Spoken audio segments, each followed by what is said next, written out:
Mga idol, isang magandang tanghali sa ating lahat.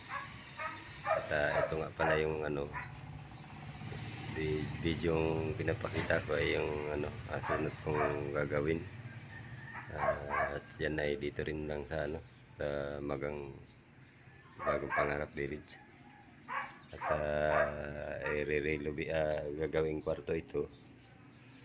Relovate, babakbakin yung yan lahat ng bubong na yan, babakbakin at asintadahan naman dito sa mga ito, asintadahan yan, natanggalin yung mga butas, malagay ng pusti yan, at dito may pusti pa rin dito,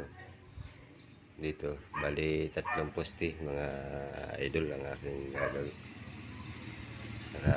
Yung biga na yun i-connect din sa isang poste at ito titik-tikin din, malagay ng biga papunta dito. Then, at ito nga ang aking kasunod na project ngayon. At ayun, may tiles na yan, magagawa ng kwarto.